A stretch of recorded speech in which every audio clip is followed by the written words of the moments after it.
역사상 유례 없는 가속화 시대를 살아가고 있습니다. 초스피드 시대를 살고 있다는 말입니다. 인공지능과 빅데이터, 초연결 네트워크가 발달해서 상상 이상의 문명을 경험하며 살아갑니다. 이제는 핸드폰만 열면 저 반대편에 있는 나라에서 무슨 일이, 그 가정에서 어떤 일이 일어나고 있는지도 알 수 있습니다. 그러나 빠른 흐름 속에서도 인간의 영혼은 오히려 쉼을 잃어가고 있습니다.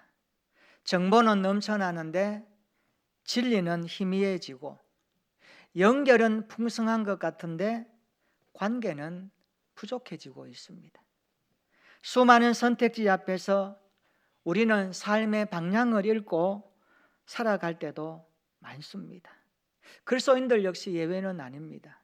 끝없는 속도의 경쟁 속에서 자기 돌아봄의 시간은 약해지고, 신앙은 어느새 효율과 편의를 따라서 하게 되기도 합니다. 분주함으로 인해서 하나님과 함께하는 시간은 점점 줄어들고, 말씀을 음미하면서 묵상하기보다는 필요한 것만 빠르게 취하여서 선택하는 우리의 오늘입니다. 이러한 초가속화의 시대 속에서 우리가 어떻게 살아야 될 것인가, 이런 부분들은 너무나도 중요한 질문입니다. 우리가 하나님의 자녀로 하나님의 품을 떠난다는 것은 있을 수 없는 일입니다. 여러분, 하나님의 품에 머물게 하는 시간이 있으십니까? 적어도 이 시간만큼은 내가 하나님의 품에 머물러 있다라고 느낄 정도로 체험하는 공간과 시간 말입니다. 저는 그런 의미에서 기도는 우리를 하나님의 품에 머물게 하는 시간이라고 말하고 싶습니다.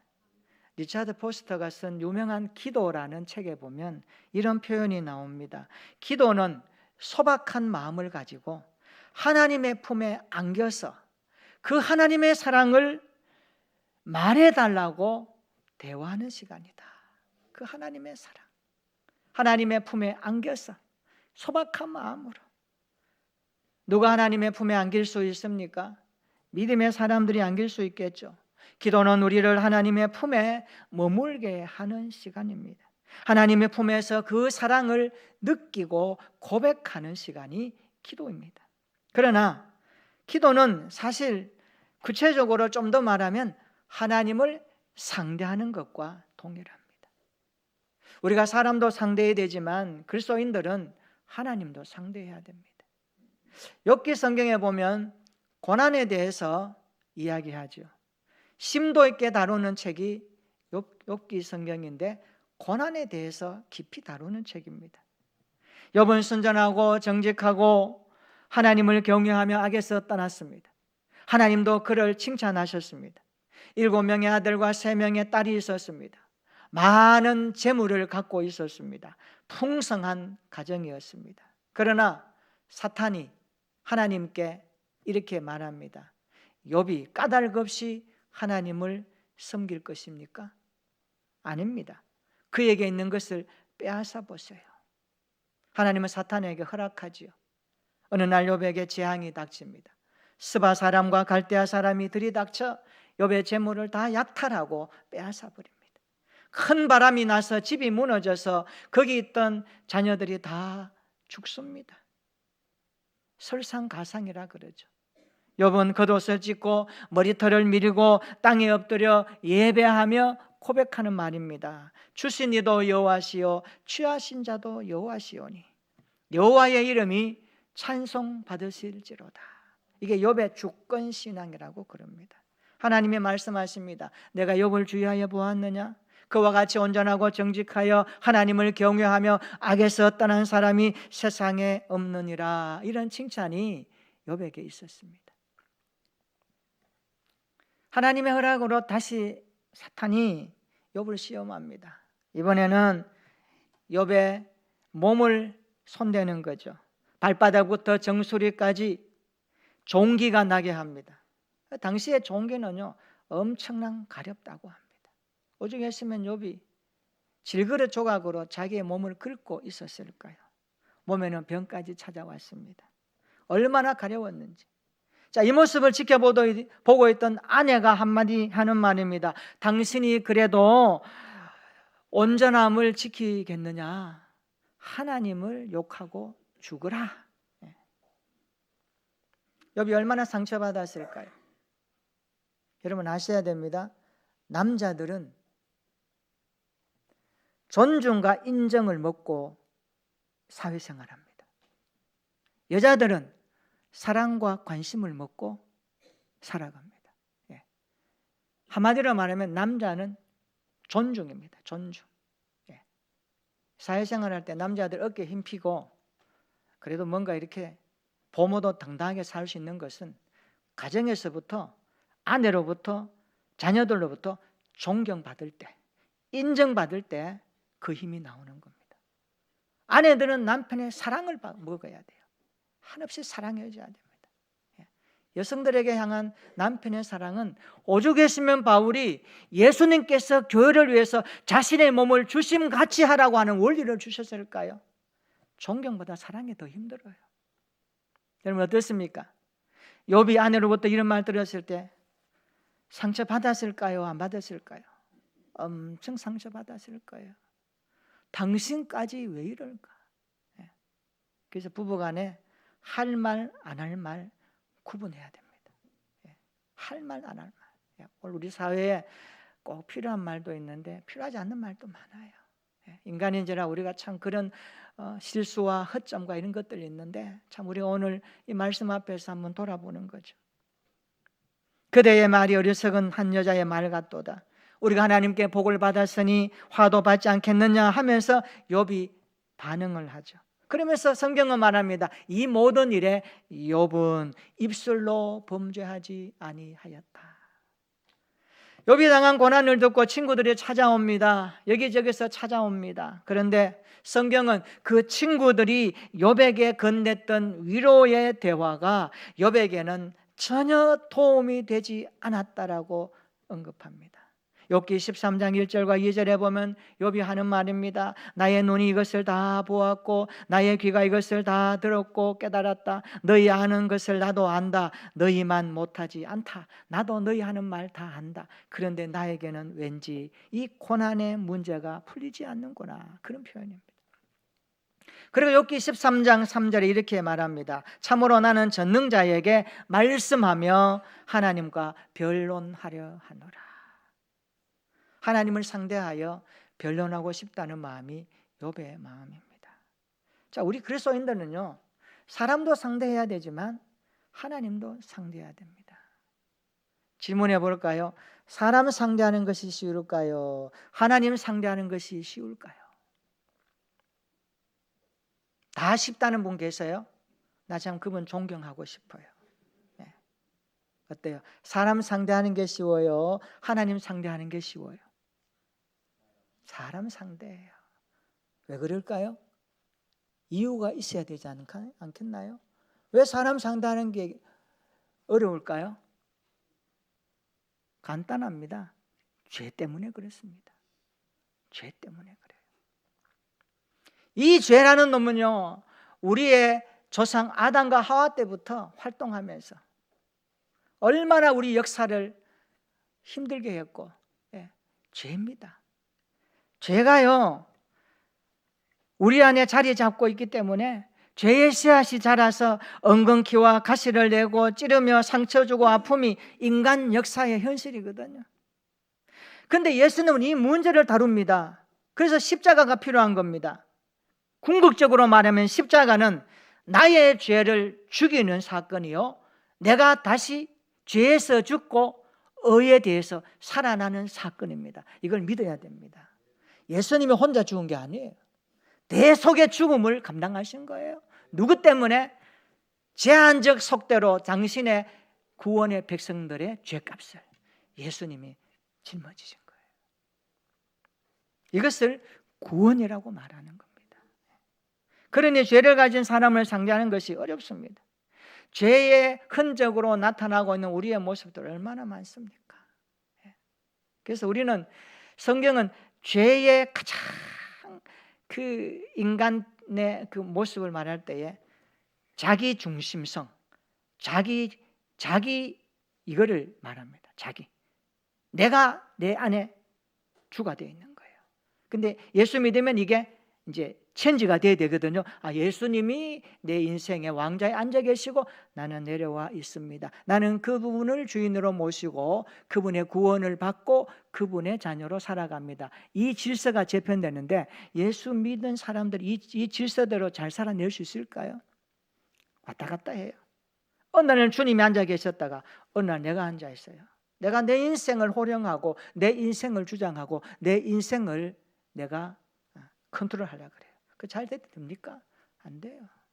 이미 구원받았지만 아직도 죄가 있는 세상 가운데 살기 때문에 이게 어렵습니다. 그래서 성경은 우리에게 계속해서 하나님 앞에 엎드리라 라는 말씀을 들려주고 있습니다. 욥은 친구들과 상대해봤지만 친구들은 욥의 고난을 이해하지 못합니다. 욥은 이유를 알 수 없는 고난 앞에서 하나님을 상대하여 변론하고 싶다고 합니다. 기도는 하나님을 상대하는 것입니다. 여기서 우리 한 가지 중요한 거 하나 생각하게 됩니다. 인간이 하나님을 상대한다? 죄 많은 내가 하나님을 상대한다? 어떻게 이런 일이 날 수 있나? 여기서 우리는요 생각해 봐야 됩니다. 어떻게 나 같은 사람이 하나님을 상대해서 할 수 있지? 대화할 수 있고 고민 말할 수 있지? 우리는요 구원의 은혜가 있기 때문에 가능한 겁니다. 십자가에서 예수님이 우리를 구원해 주셨기 때문에 하나님의 자녀 되었기 때문에 하나님의 자녀로 하나님 앞에 상대하는 것입니다. 여러분 부모와 자녀는 상대하는 게 그렇게 어렵지 않습니다. 의견 다르고 어떻게 하지만 궁극적으로 한 몸이거든요. 그래서 우리는 오늘 하나님을 상대하는 기도가 많았으면 좋겠다. 하나님을 상대하는 기도가 많았으면 좋겠다. 오늘 데살로니가전서 5장은 종말의 때를 살아가는 성도의 삶에 대해서 언급합니다. 종말의 때, 마지막 때. 오늘 우리는 지금 종말의 때를 살고 있습니다. 어떤 분은 말세지말, 종말 중에 종말, 끝이다라고 하는 표현을 많이 씁니다. 그렇습니다. 시대를 보면 성경의 말씀의 예언이 그대로 이 시대 가운데 돌출되어서 나타나는 것을 부정할 수 없습니다. 바울은 데살로니가 교회에 편지하면서 종말의 때를 살아가는 성도들에게 하나님의 뜻 세 가지를 가르칩니다. 오늘 본문 한 번 더 읽어볼까요? 자, 오늘 본문 데살로니가전서 5장 16절로 18절입니다. 시작. 항상 기뻐하라, 쉬지 말고 기도하라, 범사에 감사하라. 이것이 그리스도 예수 안에서 너희를 향하신 하나님의 뜻이니라. 아멘. 이게 항상 기뻐하라, 이 말은 내가 원하는 것이 성취되었을 때에도 기뻐하는 것을 포함하지만 어렵거나 힘든 일에도 기뻐하는 것을 포함합니다. 좋은 일에 누가 기뻐 못합니까? 박수 보내고 축하할 수 있죠. 그러나 어렵고 힘든 일에도 기뻐하는 것을 포함합니다. 쉬지 말고 기도하라는 것은 기도에 항상 있으며 힘쓰며 무시로 성령 안에서 기도하라는 겁니다. 기도에 항상 힘쓰고 무시로 성령 안에서 기도하라는 겁니다. 범사에 감사하라, 이 단어 가운데 범사라는 이 단어가 엔탄티라고 하는 헬라어 단어인데 이런 뜻입니다. 모든 상황과 환경에서, 모든 상황과 환경에서 감사하라라는 말입니다. 여러분 어떻습니까? 나는 모든 상황과 환경에서 감사하며 살고 있습니까? 돌아보면 마음이 찔립니다. 그렇게 살지 못했어요. 인정합니다. 항상 기뻐하라, 쉬지 말고 기도하라, 범사에 감사하라. 어떻게 됐습니까? 명령형으로 됐습니다. 모두 명령형입니다.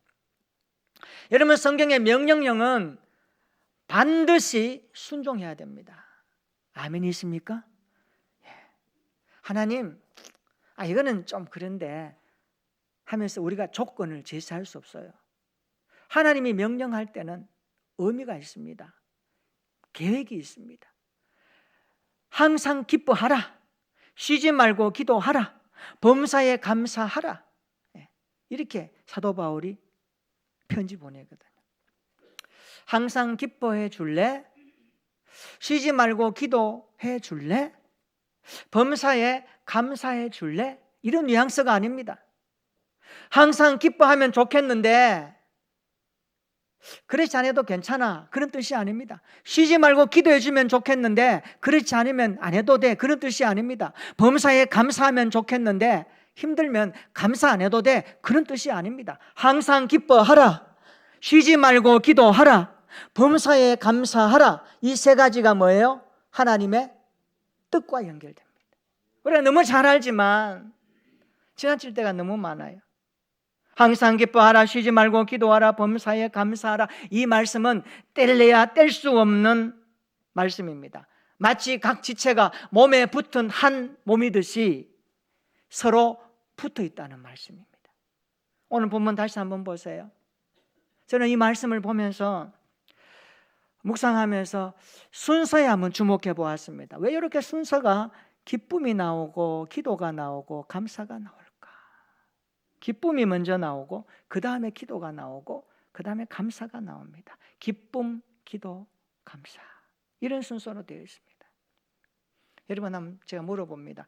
기도가 어디에 위치해 있습니까? 기도가 어디 위치해 있죠? 중간에 위치해 있습니다. 자, 왜 기도를 중간에 뒀을까? 제가 한번 고민하면서 하나님 왜 기도하는 마음으로 자꾸 이렇게 생각해 봤어요. 말씀 준비하면서 왜 기도가 중간에 있지? 중간에 있는 이유가 뭐지? 생각하고 묵상하고 기도하다가 이런 감동이 밀려왔어요. 그러면 성경 읽고 묵상하고 큐티하다 보면 감동이 밀려오잖아요. 밀려오는 그 감동을 여러분들이 막을 수 있던가요? 아니에요. 그때 어떤 반응합니까? 아, 하나님 그런 뜻이었군요, 그런 의미였군요, 아, 그것을 여기서 나에게 깨닫게 하시는군요 하면서 박수 친다거니 할렐루야, 아멘, 감사합니다 하면서 여러분의 마음이 어때요? 내 영혼의 반응이 어때요? 춤을 춥니다. 아, 그렇구나. 제가 순서를 이렇게 주목해서 한번 보면서 왜 기도가 중간에 있을까라는 것을 묵상하는 중에 이런 감동이 밀려왔어요. 아, 기도가 신앙생활의 중심을 잡으면 어떤 상황에서도 기뻐할 수 있고 어떤 환경에서도 감사할 수 있겠구나라고 하는 말씀으로 다가왔습니다. 기도가 우리의 신앙의 중심을 잡고 있으며 그래서 아마 기도가 중간에 들어가지 않았는가, 저는 그렇게 하나님 앞에 물어보고 기도하고 묵상하면서 그렇게 한번 체크해 보았습니다. 여러분, 기쁨, 기도, 감사는 한 몸과 같은데 기도가 중심을 잡고 있어야 한다는 사실입니다. 여러분, 신앙생활의 중심이 뭡니까? 말씀과 기도입니다. 성경을 읽어보세요. 말씀과 기도 없는 신앙생활은 껍데기입니다. 형식입니다. 그래서 우리의 신앙생활의 중심이 뭐가 되어야 됩니까? 봉사가 아닙니다. 성경 아는 지식이 아닙니다. 내가 교회를 위해서 막 헌신하는 그것도 아닙니다. 그거는 그 다음입니다. 우리의 신앙생활의 중심에 뭐가 있어야 됩니까? 말씀이 있고 기도가 있어야 되겠다. 기도와 말씀이 여러분 신앙생활의 중심이 되기를 축원합니다. 여러분, 기쁨과 기도와 감사 앞에 붙어있는 단어 한번 보세요. 오늘 본문 한번 보세요. 기쁨 앞에 뭐가 붙어 있습니까? 항상이 붙어 있고, 기도 앞에 뭐가 붙어 있습니까? 쉬지 말고가 붙어 있습니다. 감사 앞에 뭐가 붙어 있나요? 범사가 붙어 있습니다. 서로 연결된 한 몸처럼 붙어 있습니다. 이런 뜻입니다. 기도가 중심을 잡을 때 자연스럽게 나타나는 현상이 기쁨과 감사라는 것을 확인하게 됩니다. 쉬지 말고 기도하면 도저히 기뻐할 수 없는 상황에서도 기뻐할 수 있겠구나. 쉬지 말고 기도하면 도무지 감사할 수 없는 환경에 처했을 때도 그 기도의 힘으로 감사할 수 있겠구나라는 것을 우리는 여기서 보아야 합니다. 왜냐하면 하나님께서는 기도하는 현장에 기쁨을 만들어 가시고 감사를 만들어 가시기 때문입니다. 우리가 내 마음에 다 들고 내 생각에 다 채워져야만 기뻐할 수 있나요? 하나님은 그런 기쁨을 우리에게 주시기도 합니다.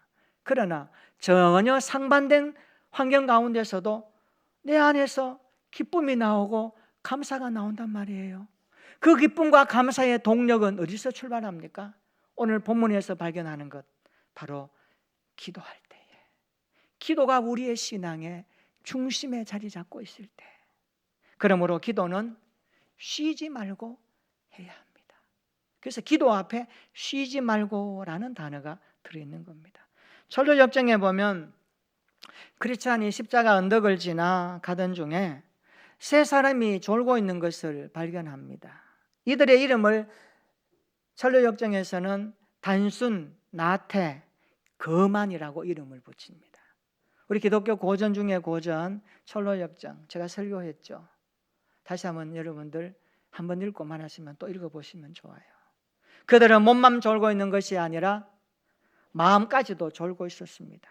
그래서 크리스천이 가서 외칩니다. 일어나라, 일어나라고. 잠잘 때가 아니라고. 단순 나태 거만에게 일어나라고 말하지만 그들은 무시한 채 또 잠들고 맙니다.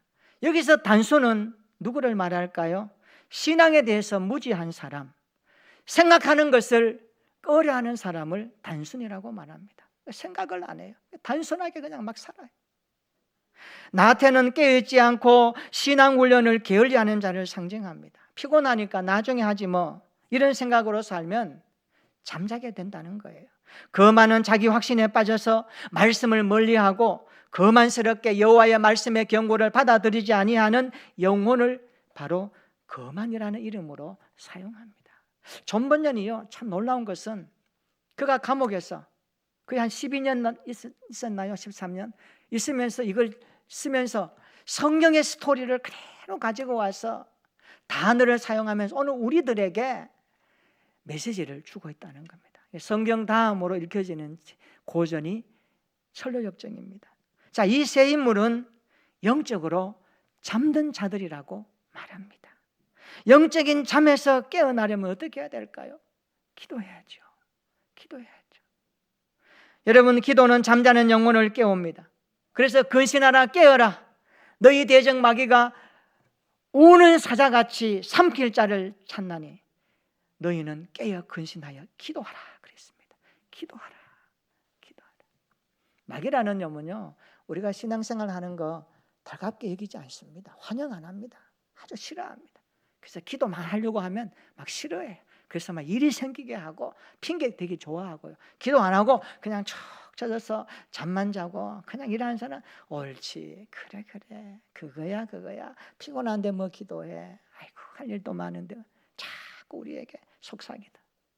오늘날 현실 21세기의 마귀 사탄은 어떻게 활동할까? 이런 문화적인 것들과 쭉 해서 한번 연결해 보세요. 굉장히 디테일하게 활동합니다.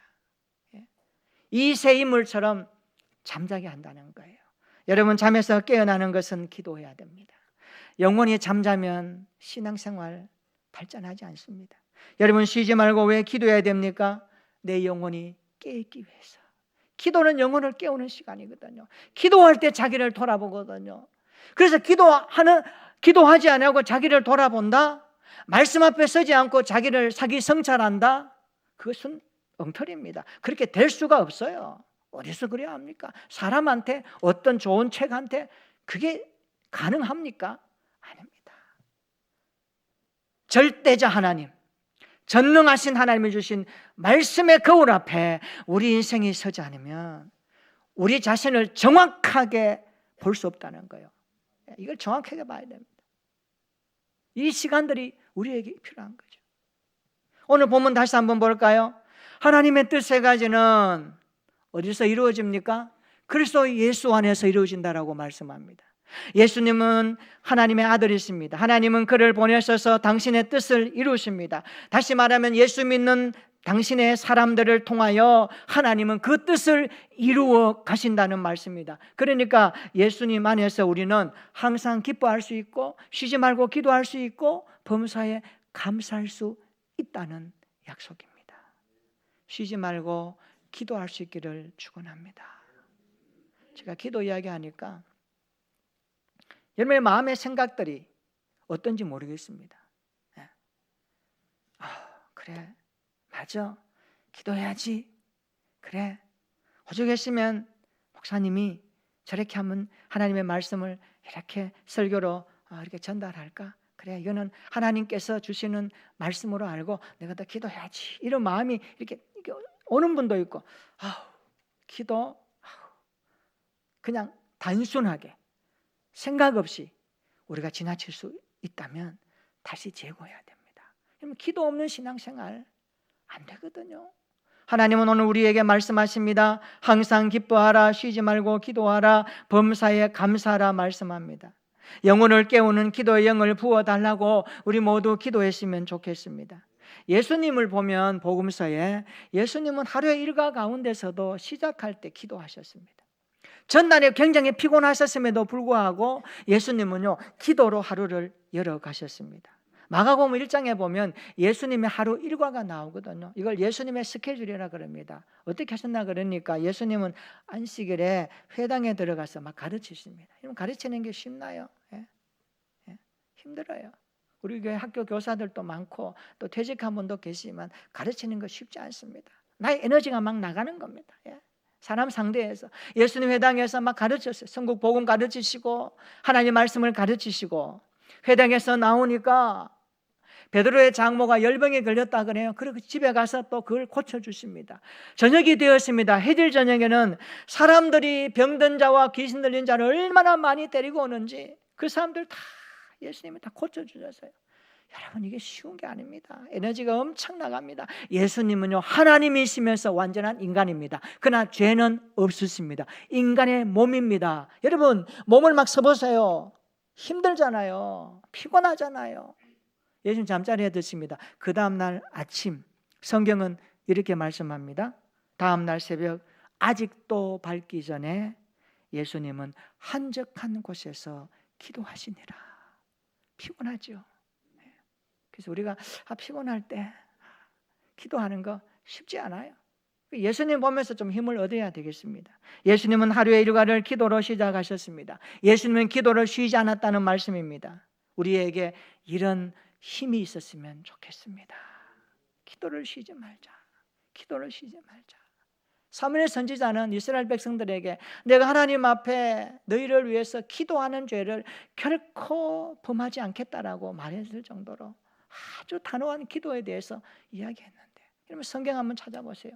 기도라는 단어가 얼마나 나오는지 구석구석에 숨어 있습니다. 왜요?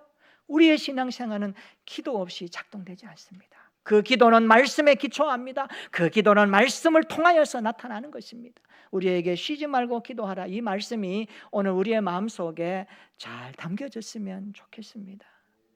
중남미 코스타리카 정글에 가면 토마토 개구리가 있다고 합니다. 방송실 한번 보여주세요. 토마토 개구리 이렇게 생겼습니다. 빨갛게, 아마 토마토 같이 생겼다 그래서 이미지가 토마토 개구리라고 부른다고 합니다. 이 토마토 개구리에는요, 한 가지 특별한 방어 체계가 있다고 합니다. 방어 체계 알죠? 자기 몸을, 자기 생명을 보호하는 방어 체계 말입니다.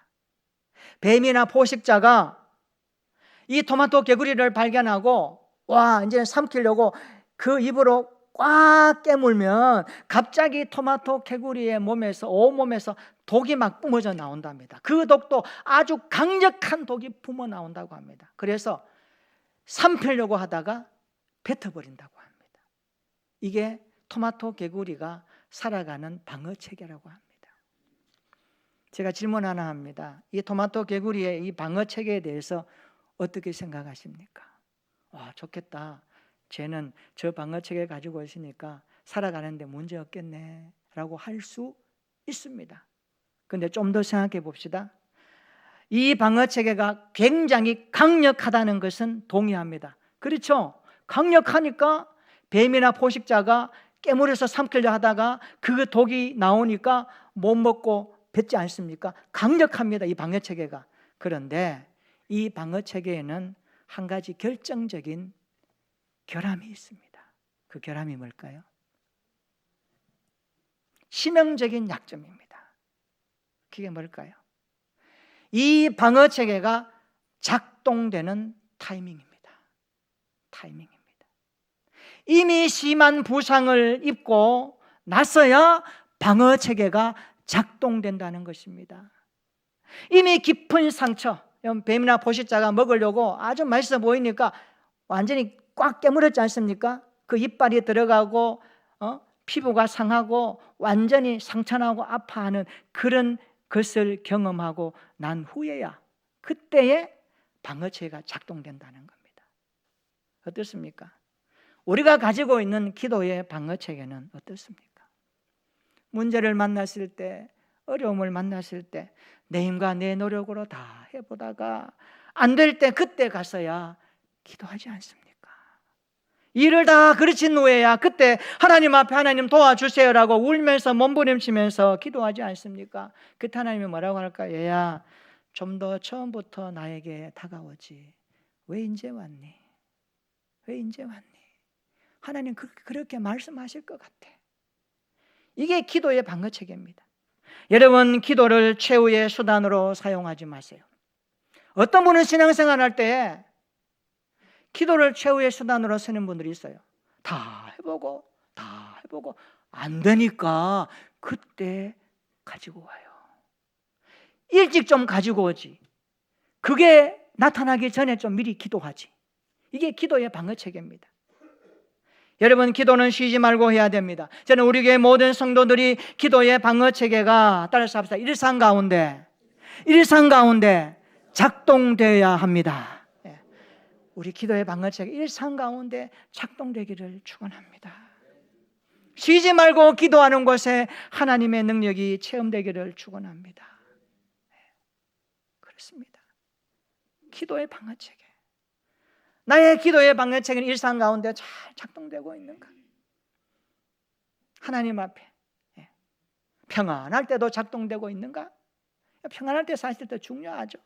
어떤 문제가 오면 그때 하나님 앞에 가지고 나오지 말고 미리 하나님 앞에 기도하면서 미래에 대해서 준비하고 생각하면서 하나님 앞에 그 품에 우리의 기도가 담겨져서 하나님의 사랑을 알고 느끼고 고백하면서 그 하나님 하시는 은혜들을 마음껏 깊이 고백하면서 쉬지 말고 기도하는 그곳에 하나님이 하시는 그 기쁨의 일들을 목도하고 범사에 감사할 수 있는 힘을 경험해서 우리의 일상 가운데 기도의 방어체계가 멋있게 작동되기를 주님의 이름으로 축원합니다. 오늘 본문 다시 한번 읽어볼까요? 한번 읽어봅니다. 다 같이 시작. 항상 기뻐하라. 쉬지 말고 기도하라. 범사에 감사하라. 이것이 그리스도 예수 안에서 너희를 향하신 하나님의 뜻이니라. 아멘. 기도가 신앙생활의 중심이 되기를 축원합니다. 쉬지 말고 기도하라. 쉬지 말고 기도하는 신앙생활 되시기를 축원합니다. 쉬지 말고 기도하는 곳에 항상 기쁨의 샘물이 솟아나기를 축원합니다. 쉬지 말고 기도하는 곳에 감사의 힘이 솟아나기를 축원합니다. 이런 은혜가 임하는 우리의 하루하루가 되시기를 주님의 이름으로 축원합니다. 쉬지 말고 기도하라. 기도하겠습니다. 항상 기뻐하라. 쉬지 말고 기도하라. 범사에 감사하라. 이것이 그리스도 예수 안에서 너희를 향하신 하나님의 뜻이니라.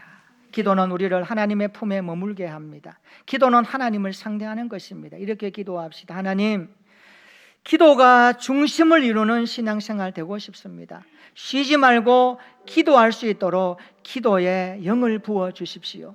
영혼을 깨우는 기도의 영을 부어 주옵소서. 기도를 최후의 수단으로 사용하지 않게 하옵소서.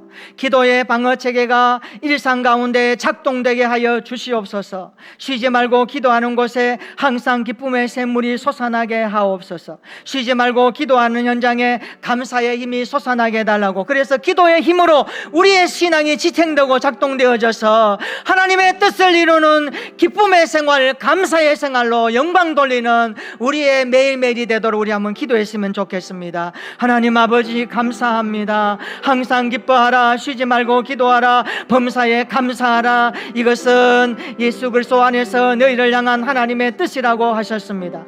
하나님, 우리의 신앙생활에 기도가 중심이 되기를 원합니다. 말씀을 붙들고 기도하는 신앙생활 되고 싶습니다. 쉬지 말고 기도하기를 원합니다. 주님의 명령 앞에 순종하기를 원합니다. 영혼을 깨우는 기도의 영을 부어 주시옵소서. 나의 기도 생활이 잠자고 있었다면 오늘 다시 한번 마음에 각성하고 결심하겠습니다. 하나님이여, 기도를 최후의 수단으로 사용했던 나의 어리석음을 용서하여 주시고 이제는 기도의 방어 체계가 일상 가운데 작동되기를 원합니다. 쉬지 말고 기도할 때 항상 기쁨의 샘물이 솟아나게 하시는 하나님의 일하심을 보게 하여 주옵소서. 쉬지 말고 기도할 때에 감사의 힘이 솟아나는 것을 체험하게 하셔서 날마다 기뻐하며 기도하며 감사하는 생활로 하나님의 뜻을 이루어가는 온전한 그리스도인들 되고 싶습니다. 오늘 말씀 마음에 새겨지게 하시고 영혼에 각인되게 하시고 삶의 순종함으로 나타나기를 원합니다.